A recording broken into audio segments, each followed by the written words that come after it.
Good morning to all of you, my principal teacher, my my respected principal teacher, and all my dear friends. Today, I talk about the unity. Unity means what? Why is unity is important in our life, and what happen when the unity is not in our life? Unity क्यों हमारे life के लिए ज़रूरी है? First of all, जब हम लोग school में पढ़ते हैं तो हम लोग के लिए कोई किसी चीज़ के लिए स्कूल के लिए कुछ नीड होता है, जैसे में लैब वगैरह हो गया, प्ले के लिए कोई प्रोडक्ट हो गया, कुछ भी। और जब हम एप्लीकेशन लिखते हैं किसी चीज़ के लिए तो उसमें सबसे पहले हम ही एक एप्लीकेशन लिखे थे। तो उसमें हम अपने 2-4 लोगों को यानी क्लास का नाम दे दिए थे।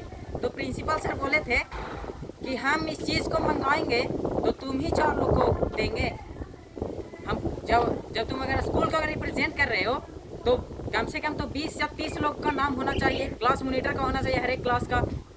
तो उस दिन हम फिर दूसरे दिन उस चीज़ को अप्लाई किए, लिख के, तो वो वाला एप्लीकेशन पास हो गया और सामान भी आया।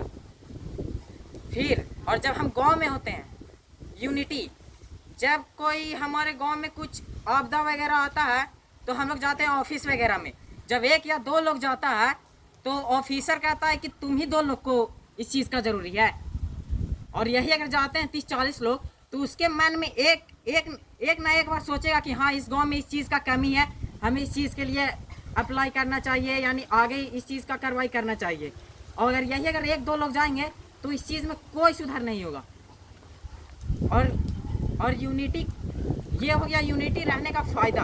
अब यूनिटी नहीं रहेगा तो इसका नुकसान क्या है? गांव, शहर या देश या वर्ल्ड वार कुछ भी होता है तो इसमें 2 लोगों का जब अंदर में यूनिटी नहीं रहता है तो तीसरा आदमी का बहुत फ़ायदा होता है। वो 2 लोगों को लड़ाता है, जैसे में वर्ल्ड ही लेवल पे 2 कंट्री लड़ता है, तीसरा देश से हथियार खरीदता है। फ़ायदा किसका हुआ? जिससे हथियार खरीदा उसका करेंसी अप होगा और जो लड़ रहा है उसका करेंसी लो होगा। और उसमें फूड क्राइसिस, जैसे में अभी यानी जैसे में कोरोना आया, जिस कंट्री में यूनिटी था, एक दूसरे से कनेक्ट था, वो कंट्री में बहुत ही कम यानी डैमेज हुआ। लेकिन जिस कंट्री में जो अपने आप को तीसमार खान समझता, वो कंट्री बहुत ही ज़्यादा उसका ये हो गया डैमेज। और जब यानी 2 कंट्री जब यानी लड़ता है तो तीसरा कंट्री से जब हथियार खरीदता है, जैसे में बोल नहीं सकते हैं उस कंट्री का नाम क्योंकि ये हमारे कॉन्स्टिट्यूशन के अनुसार रॉन्ग है। अब आते हैं गांव लेवल पे। जब भी कोई 2 भाइयों में लड़ाई होता है तो तीसरा आदमी एक भाई को यानी पूरा कर रहा है कि देखना तो ऐसे कर रहे था,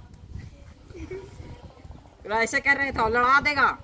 और बाद में यही जब लेवल अगर कोर्ट तक जाता है तो वो आदमी बीच में आएगा नहीं, वो बीच में आएगा नहीं बोलने के लिए। और जब अगर बोला जाएगा यानी जो भाई को वो उत्साहित किया कि जाओ तुम उसको से ऐसे करो, अगर वही भाई अगर उसके पास जाता है तो वो कहेगा अरे टाइम ना को भाई क्या करिए, एकदम डायरेक्ट बोल देता है ऐसे ही गाँव देहात में। अगर यही अगर 2 भाई में अगर यूनिटी रहता तो वो जो तीसरा आदमी जो उसका उत्साहित जो कर रहा था लड़ जाओ, वो जाके उसको वहीं अगर 2 थप्पड़ मार के और पूरा गांव में अपना नाम को ये कर लेता, यानी पूरा नाम उसका फिर यानी बोला जाता कि वो दोनों भी एक भाई हैं जो तीसरे के बात में आके आप आपस में नहीं लड़ते हैं।